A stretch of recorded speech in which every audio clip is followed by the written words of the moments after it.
Now, lots of people like Mid-South Wrestling's Stagger Lee, don't they? Spoiler alert, folks, it was the Junkyard Dog. And why do I know that? Well, let me take you through Mid-South Wrestling from the 29th of March 1984. Leg warmers, Knots Landing. Both of those. So, I've been doing this as a kind of occasional series, and I'm really enjoying it, you know. Last week, and we've got, by the way, Jim Ross and James E. Cornette, who's rather soberly attired. He isn't usually, but he is, at the interview desk, the commentary desk. I don't know why, because that's not really Cornette's role, and they don't mention it.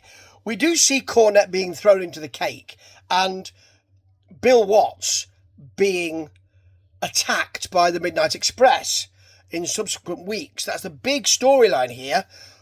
Watts, who is still stayed in shape and wants to go one last time. More of that in a minute. Just to tell you that last week, for the $10,000 TV Championship, which we've seen the brackets of the TV Championship, just to remind you, it was such an important championship that the brackets were on a piece of white cardboard in black felt tip, and they never changed it. They kept bringing it out, showing it to you. Never at any point did they think, oh, actually, we maybe need a board or something here.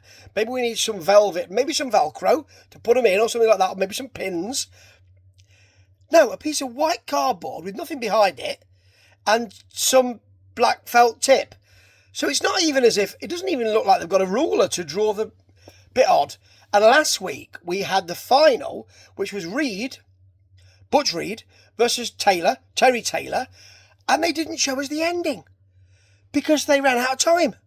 They ran out of TV time. I don't know whether this was planned, and they thought, well, just give it to them next week. Make them watch. We will see this week. Yeah. Oh, it's the semi-final, not the final. Yeah. The cranberry juice, dear. Good for the prostate. Quite right at my age.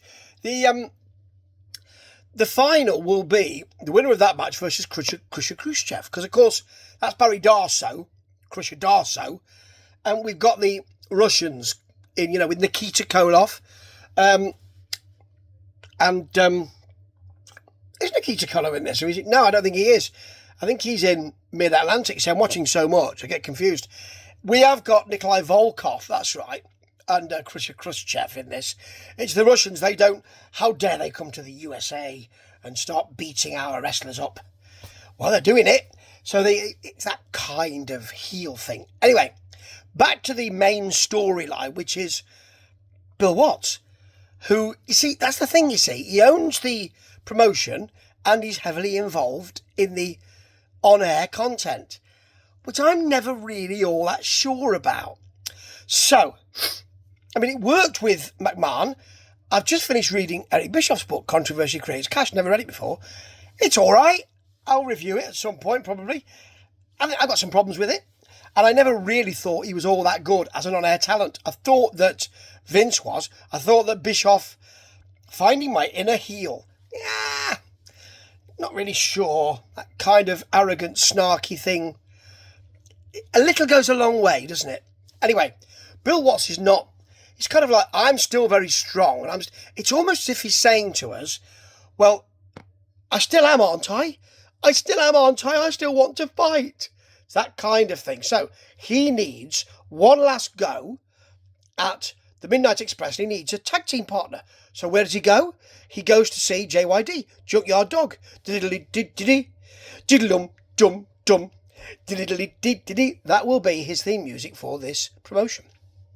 Okay, JYD is at his farmstead. I think he's by a car he's hosing something down in some scrubland, and he's been beaten, and so because he was beaten, I can't remember who he was beaten by. Was it Volkov? Might have been Volkov actually, because he was beaten. He had to leave the promotion for 90 days. So he can't come back to wrestle. And you know he's a stickler for the rules, don't you? So he tells Bill Watts, after Bill saying, well, I really would love you to tag with me. No, it's the rules. I can't really come in. It's the rules. Okay, well, I know you're a stickler for the rules, so I'm going to shake your hand and go. Jim Ross is with him, and then Jim gets sent back to meet someone else who has been recommended by JYD. Who is this? It's JYD's good friend, Stagger Lee. Now, I said earlier on, didn't I? Spoiler alert. Bit of a frog. Spoiler alert. JYD is Stagger Lee. JYD is Stagger Lee. He's masked Stagger Lee, but it's rather given away by Jim Ross, who is blindfolded and walks into exactly the same place he's just been to with Bill Watts. Exactly the same place to meet someone in a mask who is wearing exactly the same clothes, more or less, that JYD just wore, and sounds exactly like JYD. Now, I know it's supposed to be a bit silly, but you can't have your on-air talent and your owner going along with all of this, really. He's even got the same clothes on. And then we get a piece on Watts with do. It's the eye of the tiger, the fight.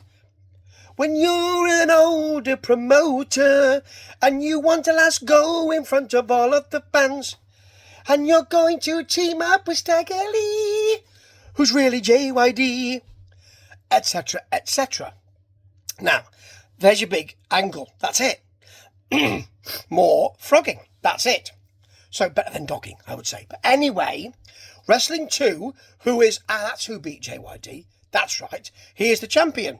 He's facing Mike Jackson. He wants to be called Mr. Wrestling. Not Wrestling 2. He's not a number 2 now. Let me tell you that. He's not a number 2. Okay. So, suddenly there's a cheer, and I wonder why. And it's because Magnum TA's in there. Says that Jackson has agreed to him taking over. Well, I hope he got paid. Because if he didn't get paid by the match, yeah, I agreed to you taking over. Right, no money for you then. What? Hang on a minute. And he says that he'll fight him non-title. Because you know that Mr. Wrestling has turned on, or Wrestling 2 has turned on Magnum TA, who of course is the heartthrob of the promotion. And they no longer have the tag belts or anything like that because of nefarious action by Wrestling 2. So he wants to fight him. He slapped him around a few times as well, Wrestling 2, I must say. So Wrestling 2 says, I didn't sign to wrestle you. Quite right. And he has to wrestle who they tell me to. He's also quite right.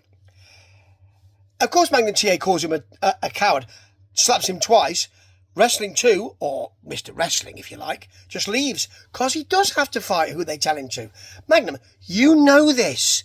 You know. Right, next we've got Duggan versus Volkov. This is for the coal miner's glove match, isn't it? He had a coal miner's glove match, and Volkov won and stole what Hacksaw Jim Duggan, or Hacksaw Jim Dugan, as Watts is the only one to call him, it seems, said, you took my coal miner's glove.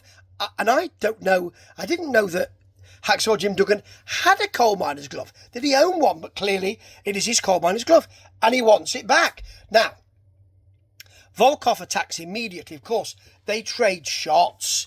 Duggan puts him down. Look at your ill-fitting trunks. Oh, I don't like that. You should work out a bit more, Nikolai. Not like that. Actually gets him down to the mat. There's a masked bloke in with Khrushchev. The Rock and Rolls are then in with Terry Taylor. The masked bloke is apparently the Russian invader because he invaded the ring here and he's with the Russians, so it'd be the Russian invader.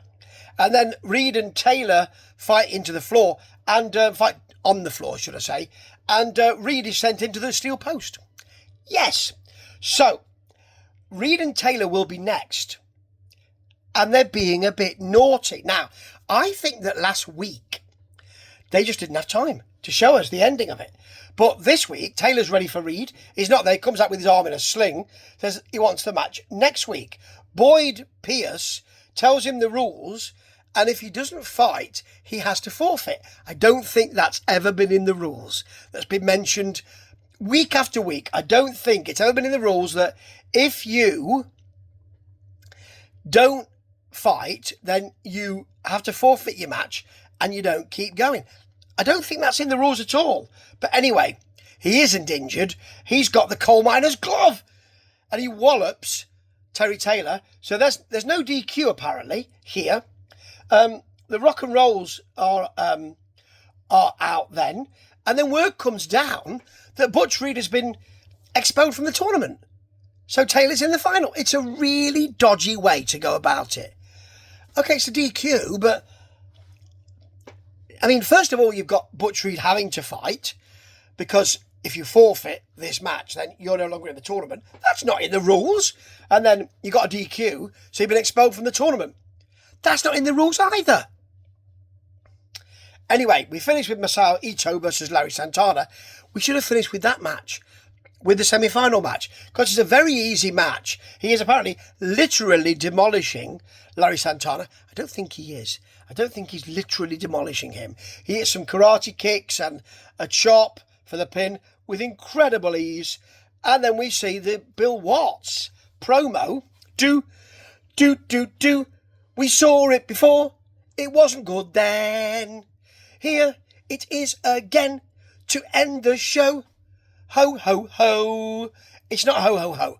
It's oh my word. We're seeing the same promo again. Why? Because it's Bill Watts, I presume. That's not a good episode, is it? There's all sorts of things wrong with it, and yet I still enjoyed it. Why? I'm a wrestling fool. Ta-ta.